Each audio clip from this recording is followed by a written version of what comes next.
Amelia, do you know what the best feeling in the world is? Is it finishing a big English exam? No, not that. It's getting a handwritten letter or a nice long message from a close friend. Oh, that is true. Seeing a message that isn't a bill or an advertisement, it feels special. Exactly. But here's the thing. A lot of students are scared to write those messages in English. Yes, they worry too much about the grammar. They think every message has to be perfect. Right. So today, we are going to relax and talk about something fun. Oh, hello everyone. You are listening to Learning English Studio. I'm Amelia. And I'm James. We are so happy you are here with us today. If you want to improve your English step by step, make sure you subscribe to our channel and like this podcast. It really helps us keep making these free lessons for you. And share it with a friend who might be shy about writing. Okay, James, let's break it down. Today we are talking about writing informal letters and messages. This is such a needed topic, Amelia. Because, in school, we spend so much time learning formal writing. We really do. We learn Dear Sir or Madam and Yours Faithfully and business emails. But honestly, most of our daily life is not business. Exactly. 90% of the time, I am writing to my friends, my family, or my roommates, "Can you buy milk?" or "Happy birthday." Yes, "Can you buy milk?" is probably the most common text message in the world. It is. But even though it's informal, there is still a right way to do it so you sound friendly and natural. You don't want to sound like a robot. That's a great point. I've had students write to me in very formal English, and it felt a bit strange. Oh, like when a student writes, "Dear teacher, I request that you check my homework." Yes, it sounds so serious. It sounds like a government document. In reality, they just wanted to say, "Hey, can you look at this?" Exactly. So let's start with the basics. What makes an informal letter or message different from a formal one? Well, first of all, it's the purpose. Formal writing is usually about business, complaints, applications, or requests to strangers. Informal writing is about connection. Connection. I like that word. It's about maintaining a relationship. Yes, you are not trying to get a job. You are trying to say, "I miss you," or "Here's some news," or "Let's hang out." Okay, so if the purpose is connection, the tone should be warm, right? Warm, relaxed, and personal. You can use contractions. In fact, you should use contractions. This is important. So no, I am writing to inform you. Please no, that is banned for today. Instead of "I am writing to inform you," you just say, "I just wanted to tell you," or "Guess what?" Guess what? That is so classic. It immediately creates excitement. It does. It pulls the reader in. So let's imagine I'm writing an email to a good friend. How do I start? Well, certainly not with "Dear Madam." Definitely not. The salutation, the greeting, is the first sign that this is informal. You use the person's first name. Dear Sarah, or Hey John, or even just Hi. What about dearest? I see that sometimes. Dearest is very sweet, but it's a bit old-fashioned or very romantic. You might write Dearest Grandmother, but for a friend, dear or hi or hello is standard. Okay, so hi name works for an email or a letter. Yes, and for a text message, you often don't even need a greeting. You just start talking, right? It's funny. In a letter, skipping the greeting feels rude. In a text, saying "Dear James" feels weird. It feels very stiff, like, why are you being so formal? Are you mad at me? Exactly. Context is everything. So let's talk about the structure of an informal letter. It's looser than a formal one, but it still has a flow. Okay, so I have my paper. I write "Dear James." What comes next? Usually you start with a warm-up. You don't jump straight into the news. You acknowledge the person. Like, how are you? Yes, how are you? Or I hope you're doing well. Or it's been so long since we talked. Ah, it's been so long. That's a great opening for a catch-up letter. It is. And then you move into the reason for writing. But again, not like "the purpose of this letter is." More like, I'm writing because, or I just wanted to let you know. Precisely. I just wanted to let you know that I finally moved to a new apartment. Okay, so I state my news. Do I need to organize it in paragraphs? Yes, you should. Even in an informal letter, huge blocks of text are hard to read, but the paragraphs can be shorter, maybe just 1 or 2 sentences. That makes it look friendly. A big wall of text looks scary. It does. And in an informal letter, you can use things that are forbidden in formal writing. Exclamation points. Oh, I love exclamation points. I moved. I'm so happy. It's amazing. See, it shows emotion. What about slang? Can I use slang? You can, but be careful. Slang changes very fast, and if you use slang incorrectly, it can be confusing. Give me an example. Okay, If you write, "My new apartment is the bee's knees," people will laugh because that is slang from the 1920s. The bee's knees. Okay, so avoid old slang. What about cool or awesome? Cool and awesome are timeless. They are safe. But be careful with very new internet slang, like no cap or riz, unless you are 100% sure how to use them. That's good advice. It's better to be slightly plain than to be confusing. Exactly. The goal of informal writing is clarity and warmth, not confusion. So we have the opening, the news. What about asking questions? Oh, that is essential. A good informal letter is like a tennis match. You hit the ball over and you wait for them to hit it back. If you only talk about yourself, it's boring. So I should say, how is your job? Or did you pass your exam? Yes. How are the kids? Have you been traveling? Questions show you care. It's not just about you, it's about us. That's a nice way to put it. It's about the relationship. Right. And then the closing. How do you end an informal letter? Yours faithfully is out. Please, no. What do we use? We have so many options. Best wishes, all the best, take care, love, cheers. Cheers? That sounds British. It is very common in the UK and Australia. Cheers can mean thank you, or it can just mean bye. And love? Is that only for romantic partners? Not necessarily. In English-speaking cultures, love is often used for close family members and very close friends. But if you are a male writing to a male friend, you might avoid love and use best or cheers or your friend. Cultural nuances are so interesting. They are. If you aren't sure, best wishes is the safest choice for everyone. It's friendly but not too intimate. Best wishes. I'll remember that. Okay, Amelia, let's talk about something modern. Text messages and instant messaging apps like WhatsApp or Telegram. Ah, yes, the world of texting. This is a whole different universe. It really is. The rules are almost non-existent? Almost, but there are still unwritten rules. For example, abbreviations. Like LOL or BRB? Yes, LOL, laugh out loud, BRB, be right back, BTW, by the way, OMG, oh my god. These are standard now. Do students need to learn these? They help you read faster, but again, context matters. You don't text your boss LOL.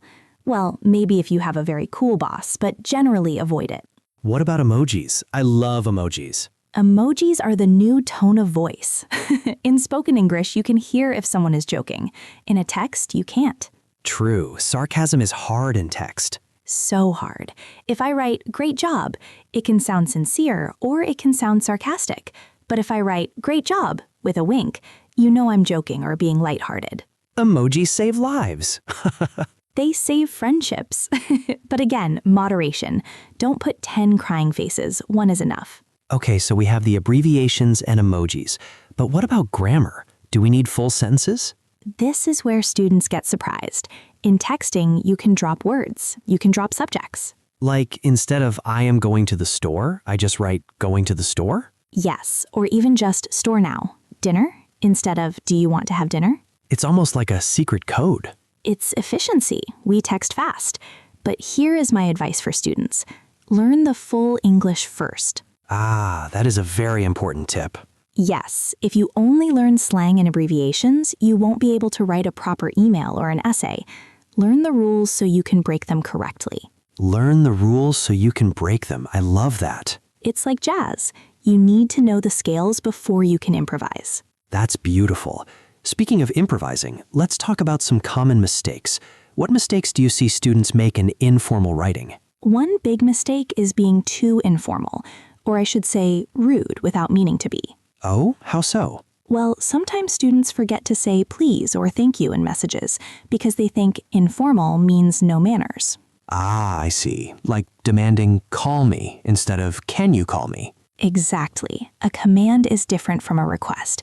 Even in a text to a friend, "can you call me when you can" is nicer than "call me." It's the softness of the language. Yes, use could, would, can. "Can we meet" is better than "meet me at 5." Politeness is eternal. It never goes out of style. Never. Even with your best friend, a little kindness goes a long way. What about length? Can an informal letter be too long? I think so. If I open a text message and it's 5 pages long, I feel tired. Too long didn't read. Right. If you have a lot of news, maybe call the person. Or break it up. Send a few shorter messages. But for a letter or email, a page is usually fine. Okay, I want to try a role play. Let's practice. Oh, fun. Okay, let's do it. Let's set the scene. You are my friend, and we haven't seen each other in 6 months. You are writing me an email. Okay, let me think. I'm ready. Start. Hi, Amelia. I hope you are doing well. It feels like ages since we last caught up. Hey, James. Yes, it's been way too long. I've been so busy with work. How have you been? I'm good. Things are finally settling down at my new job. Oh, and I have some huge news. I adopted a puppy last week. Oh my gosh, no way. What kind of puppy? You have to send photos immediately. He's a golden retriever and his name is Buster. I'll attach some pics below. You have to come over and meet him soon. Maybe next weekend? Next weekend sounds perfect. I'll bring some treats for Buster. Can't wait to see you both. Awesome. Let's plan for Saturday afternoon then. Let me know if that works. Best, James. Aw, that was such a nice email. See? It flowed naturally. You used huge news, you asked questions, you made plans. And I used best at the end, which is safe and friendly. Perfect execution. But James, imagine if I wrote that email in a formal style. How weird would that be? Let's try it. Dear Miss Amelia, I am writing to inform you that I have successfully acquired a canine companion. Stop! That sounds like a police report. Please schedule an appointment to view the animal at your earliest convenience. Yours faithfully, James. Oh my goodness, that is hilarious. But it shows the difference, right? It really does. The formal one has no heart. The informal one is full of life. And that's what we want. We want our writing to have a heartbeat. We want it to sound like us. Exactly. I want to talk a little bit about something called phrasal verbs. Oh, phrasal verbs. Students love to hate them. They do, but here is a secret. Phrasal verbs are the kings and queens of informal English. Really? Yes. In formal English, we use Latin-based words. Continue, discover, return. In informal English, we use phrasal verbs. Go on, find out, go back. Oh, that is so true. I will return the book versus I will bring the book back. Yes. If you write a letter to a friend and say, I will extinguish the fire, it sounds dramatic. You would say, I'll put out the fire. Or I will tolerate this versus I will put up with this. Precisely. Using phrasal verbs instantly makes your English sound more native and natural in informal settings. That is a huge tip. If you want to sound friendly, use phrasal verbs. Exactly. I ran into our old teacher. Sounds like a story you tell a friend. I encountered our old teacher. Sounds like a report. Hang out instead of socialize. Chill out instead of relax. Well, chill out is very slang, but you get the idea. This is great. It makes me think about how language reflects our personality. It does. And you know, writing informal letters is actually a great way to practice your English fluency without the pressure of exams. How so? Well, you can write for yourself. You can write a diary entry, but pretend you are writing to a friend. Oh, that's a smart exercise. Yes, just sit down for 10 minutes and write, Dear Diary, today was crazy. It helps you practice connecting your thoughts. And you don't have to worry about a teacher grading it with a red pen. No red pens, just you and your thoughts.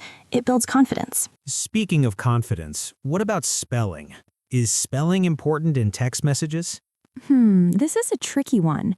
In a text, if you make a small typo, it's okay. Tomorrow instead of tomorrow. People understand. But in an email or a letter, yes, spelling matters. Why? It's still informal. Because it shows respect for the reader. If I write a messy email full of typos, it looks like I didn't care enough to check. So even for a friend, read it once before sending?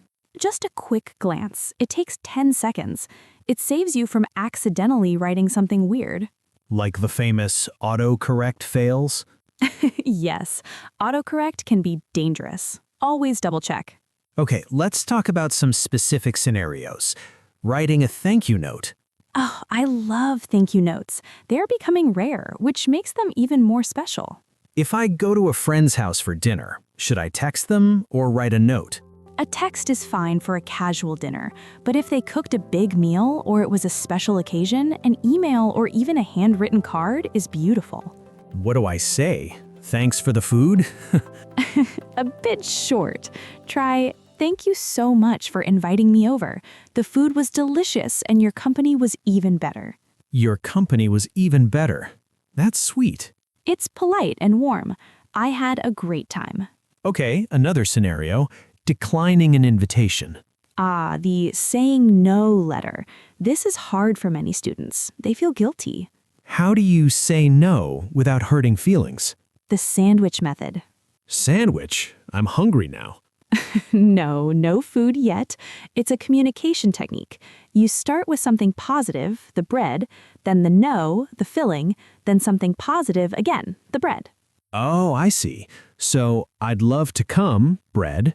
Yes, but unfortunately, I have to work late that night, filling. And then, I hope you have a fantastic party. Let's meet up next week instead, bread. Perfect. You cushion the rejection. It softens the blow. That is brilliant. And it works for emails too. It works for almost anything. What about apologies? I'm sorry I missed your birthday. Same idea. Be sincere. I am so sorry I missed your birthday. I've been so scattered lately. I hope you had an amazing day. Let me treat you to lunch to make up for it. Treat you to lunch, offering a solution. Exactly. Actions speak louder than words, even in letters. This is all so useful, Amelia. I feel like we are giving a master class on being a good friend. That's what language is for, isn't it? To build bridges. It really is. You know, I remember a time when I was traveling. I lost my wallet. Oh no. It was a nightmare, but I had to message my parents to wire me money. I couldn't use a formal tone.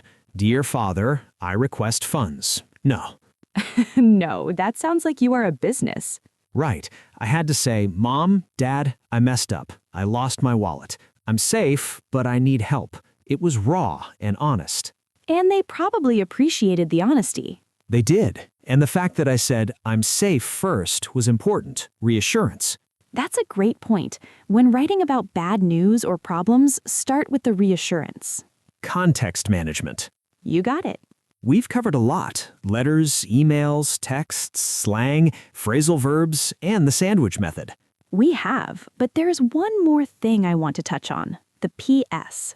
PS. Postscript. Yes, in formal letters we said avoid it. In informal letters, it's super fun. It is. It's like a little secret at the end. P.S. I bought that book you wanted. P.S. Say hi to your cat for me. It adds a little cherry on top of the conversation. It does. It's perfect for something you forgot or just a little joke. I love using PS. It feels like a whisper after the main conversation ends. Exactly, a whisper in the reader's ear. So, listeners, don't be afraid of the PS. Yes, use it wisely. Amelia, this has been such a joy, but our time is almost up. It always goes so fast when we're having fun.